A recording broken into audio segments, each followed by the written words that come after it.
इस वीडियो में हम UP board English class 10th के प्रोज के फर्स्ट चैप्टर द इंजेंटेड पूल के कॉम्प्रिहेंशन क्वेश्चंस डिस्कस करेंगे।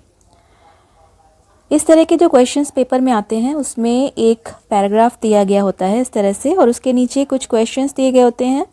टेक्स्ट को यानी इस पैसेज को पढ़कर अच्छे से समझने के बाद आपको इसके नीचे दिए गए क्वेश्चंस के आंसर देने होते हैं। तो इस तरह के क्वेश्चंस में ये इवैल्यूएशन किया जाता है, ये मूल्यांकन किया जाता है आपका कि आपने इस पैसेज को, जो भी पैसेज दिया गया है, उसको कितने अच्छे से पढ़कर समझा है। बोर्ड एग्ज़ाम में पेपर में प्रोज और पोइट्री दोनों से कॉम्प्रिहेंशन क्वेश्चंस आते हैं और ग्रामर सेक्शन में एक अनसीन पैसेज आता है। तो यहाँ पर मैंने प्रोज के फर्स्ट चैप्टर के द इंजेंटेड पूल के कुछ इम्पॉर्टेंट पैराग्राफ्स लिए हैं जो ज़्यादातर बोर्ड एग्ज़ाम्स में पूछे गए हैं। उनकी सहायता से हम लोग कॉम्प्रिहेंशन क्वेश्चंस की प्रैक्टिस करेंगे। यहाँ एक पैराग्राफ दिया गया है। युधिष्ठिर रिप्लाइड, युधिष्ठिर ने रिप्लाइड मीन्स उत्तर दिया, ओ यक्ष, धर्म is the only shield of man. धर्म ही एकमात्र कवच होता है व्यक्ति का, ना कि भीम, नॉट भीम और अर्जुन, ना कि भीम या अर्जुन। इफ़ धर्म इज़ गिवन अप, अगर धर्म को गिवन अप मीन्स छोड़ दिया जाए तो मैन विल बी रुइंड, व्यक्ति नष्ट हो जाएगा, बर्बाद हो जाएगा। Kunti and Madri were the two wives of my father. Kunti और माद्री मेरे पिता की दो पत्नियां थीं। I am alive a son of Kunti, मैं जो कि कुंती का पुत्र हूँ जीवित हूँ। And so she is not completely bereaved, और इसलिए वो पूरी तरह से शोक संतप्त नहीं हुई हैं। In order that the scales of justice में बी इवन, इसलिए जिससे कि जस्टिस मीन्स न्याय का, स्केल्स मीन्स तराजू, बराबर बना रहे, न्याय का पैमाना दोनों के लिए बराबर बना रहे। इस कारण मैं ये कहता हूँ दैट माद्री सन नकुल में रिवाइव, कि माद्री का पुत्र नकुल में रिवाइव मीन्स पुनः जीवित हो जाए। अब इस पैराग्राफ के बाद ये दो क्वेश्चंस दिए गए हैं। पहला क्वेश्चन है what will happen if Dharma is given up. इस क्वेश्चन का मतलब है कि व्हाट विल हैपन मीन्स क्या होगा अगर धर्म को छोड़ दिया जाए। तो इस क्वेश्चन का आंसर हम पैराग्राफ में पढ़ चुके हैं। If Dharma is given up man will be ruined, अगर धर्म को छोड़ दिया जाए तो व्यक्ति नष्ट हो जाएगा। तो इसका आंसर इस तरह दिया जाएगा, if Dharma is given up man will be ruined. Second question है हु वॉज नकुल, नकुल कौन था। नकुल माद्री का पुत्र था, ये भी हमने पैराग्राफ में यहाँ पर पढ़ा है। तो इसका आंसर इस तरह दिया जाएगा, Nakul was the son of Madri. एक चीज़ हमेशा ये ध्यान रखनी है कि क्वेश्चन जिस टेंस में पूछा जाए उसी टेंस में हमें आंसर देना है। फर्स्ट क्वेश्चन जो था उसमें जो क्वेश्चन था वो फ्यूचर टेंस में था और पैसेज में भी हमें फ्यूचर टेंस में आंसर मिल गया था। लेकिन सेकेंड क्वेश्चन जो है वो पास्ट टेंस में है और पैसेज में जो टेंस चल रहा है वो प्रेजेंट टेंस है। तो यहाँ हमें आंसर पास्ट टेंस में देना है और कोशिश करनी है कि आंसर अपने शब्दों में दें और पैसेज से केवल कीवर्ड्स यूज़ करें। जैसे इस पैसेज में जो हमें आंसर मिल रहा है वो इस लाइन में आंसर है और इसमें कीवर्ड है माद्री सन। तो हम इस आंसर को इस तरह से भी लिख सकते हैं, Nakul was the son of Madri, या हम इस तरह से भी लिख सकते हैं, Nakul was Madri's son. Second paragraph देखते हैं। Your brothers died because they did not heed my words. तुम्हारे भाई मर गए क्योंकि उन्होंने मेरे शब्दों पर ध्यान नहीं दिया। They tried to drink water without answering my questions. उन्होंने बिना मेरे प्रश्नों का उत्तर दिए पानी पीने की कोशिश की। डू नॉट फॉलो देम, उनका अनुसरण मत करो। आंसर माई क्वेश्चंस फर्स्ट, पहले मेरे प्रश्नों का उत्तर दो। And then you can quench your thirst, और उसके बाद तुम अपनी थर्स्ट मीन्स प्यास, क्वेंच मीन्स बुझा सकते हो। This pool belongs to me, ये पूल, ये तालाब मेरा है। अब इस पैराग्राफ में फर्स्ट क्वेश्चन पूछा गया है, write the name of the lesson from which the above passage has been taken, who is the author of the lesson. इस तरह का क्वेश्चन बहुत पूछा जाता है बोर्ड एग्जाम में। Write the name of the lesson, उस लेसन का नाम लिखिए जिससे ये पैसेज लिया गया है।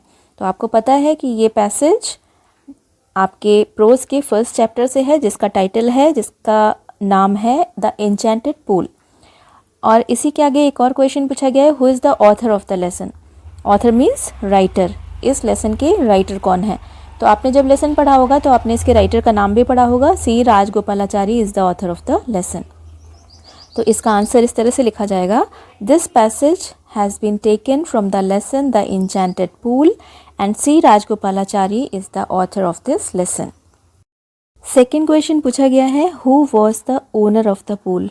ओनर मीन्स स्वामी, पूल मीन्स तालाब, उस तालाब का स्वामी कौन था।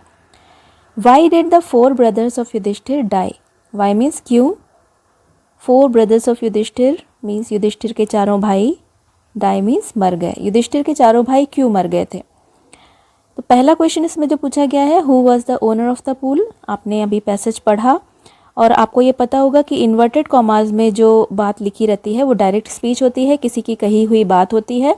और जब आपने पैसेज पढ़ा होगा तो आपको समझ में आ गया होगा कि ये किसकी कही हुई बात है, यक्ष की। और यक्ष ने यहाँ पर इस पैसेज में ये बोला है कि this pool belongs to me. तो वो तालाब किसका हुआ, यक्ष का।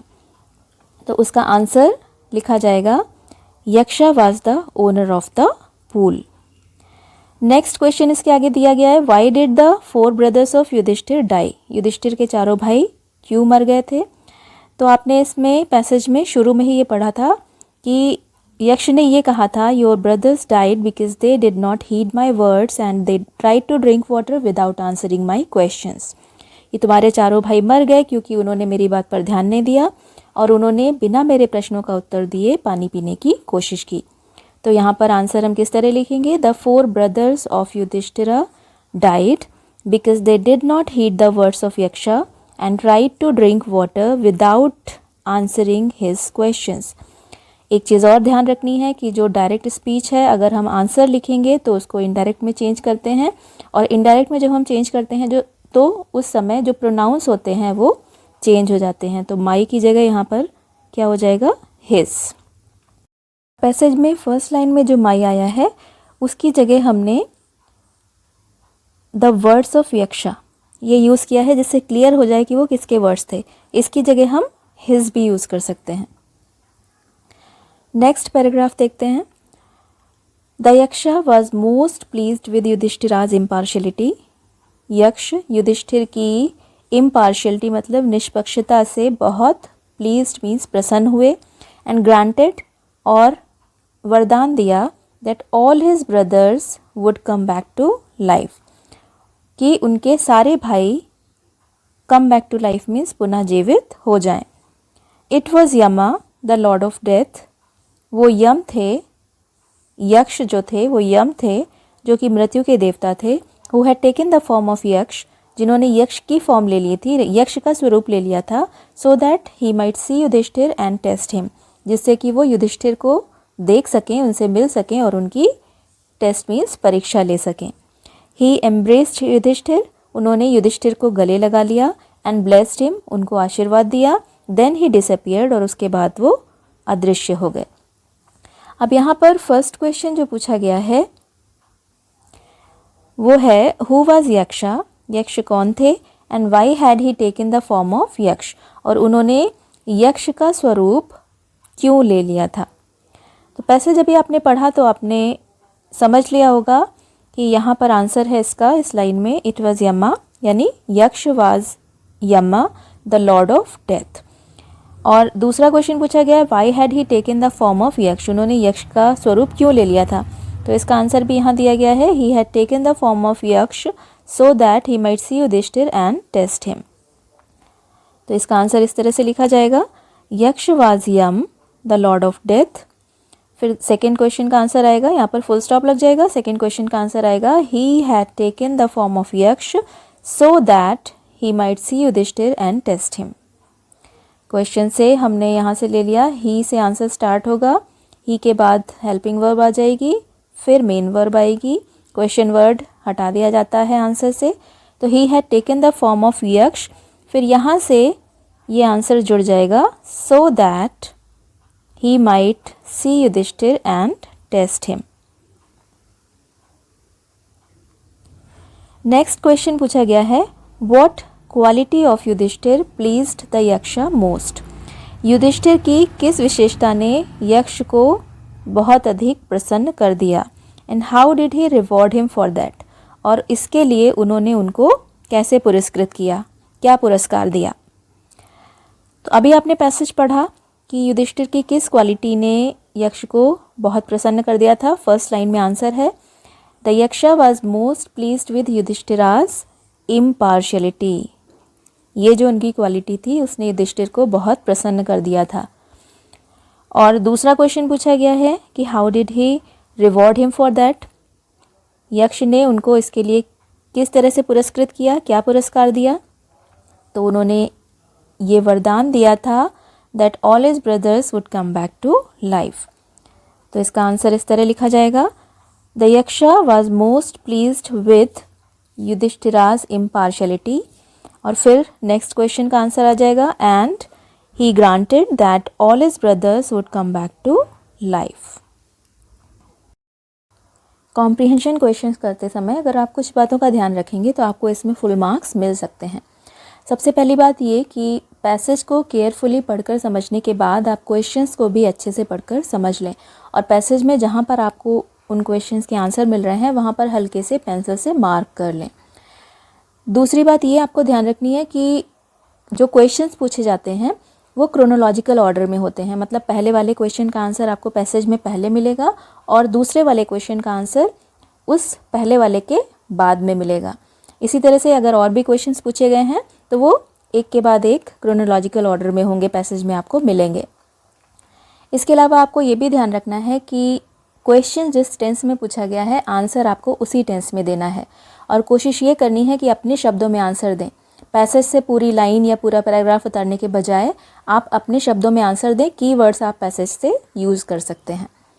इसके अलावा आपको ये भी ध्यान रखना है कि आपसे कोई भी स्पेलिंग मिस्टेक्स ना होने पाए, ग्रामेटिकल मिस्टेक्स या पंक्चुएशन एरर ना होने पाए।